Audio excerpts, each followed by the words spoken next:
Hello, New City. I'm Christina Dodson, and welcome to this month's edition of the $5 Gift Club, where we have an opportunity to give an extra $5, and then together we can see how small amounts can make a big impact. This month, we're interviewing Erica, a mother here in Raleigh who experienced an unplanned pregnancy last year. Erica and her husband Craig came to a local pregnancy center last year when they already had 4 children, and they were terrified about their unplanned pregnancy. The stress of bills and raising children had put a strain on their marriage, and they felt like life was already so difficult when they found out that they were pregnant yet again. Erica and Craig both work so hard to provide for their family. He works nights and she works days, and when one is not working, the other is caring for their now 6 children.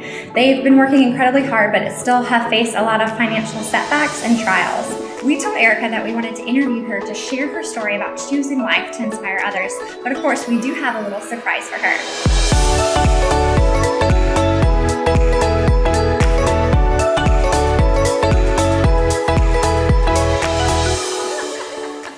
Awesome. Well, thanks so much for being here today, Erica, and just taking the time to meet with us. We just wanted to give you an opportunity to share your story of how you chose life.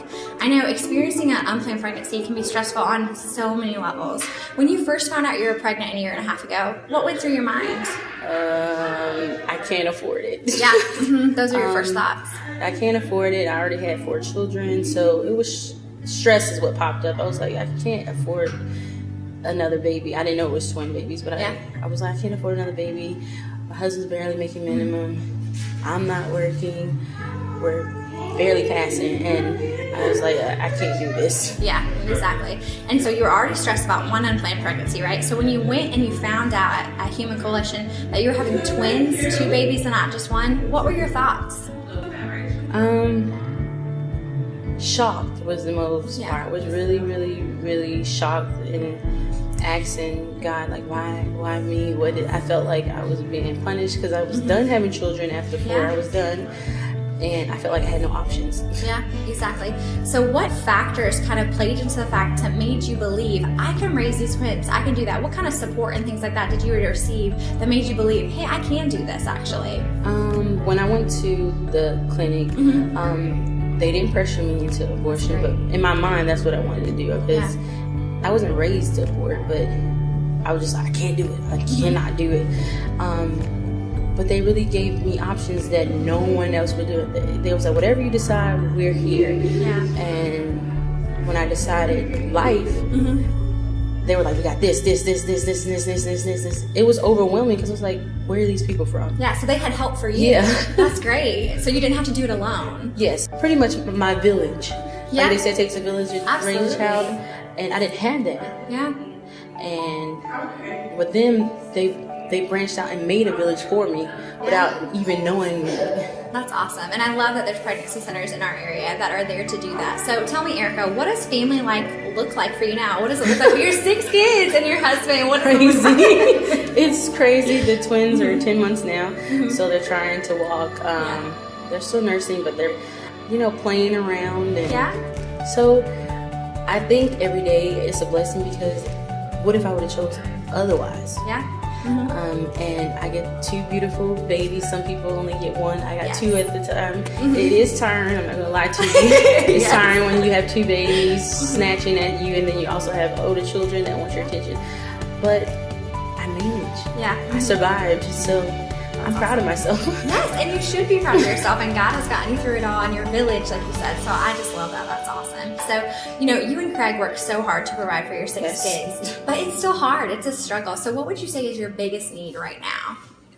My biggest need right now is housing. Yeah. That's the major thing for me.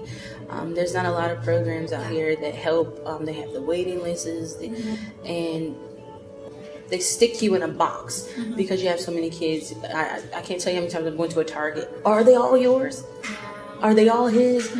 You get stigmatized because you're in this little tiny box, and just know that I'm human. Yeah. These are all my children. I didn't go outside of my marriage. Yeah. They're all by my husband. Yeah. And some landlords, they don't want all those kids in their homes because they're scared you're going to tear the house apart. Instead of giving those people a chance, you don't know the person's situation. You don't know what they can afford. Don't judge because they have children that they can't afford anything. Yeah, absolutely. So that's my major thing, is trying to find a place to call home for me and mine. months. Yeah, and just a stable living environment, because everyone needs that. Everyone craves that stability, so absolutely. So, well, Erica, I'm just so thankful that you came and you shared your story, and I'm just so proud of your courage and your faithfulness to share your story. I know that your story is going to help a lot of other people out there who are facing unplanned pregnancies and just inspire them.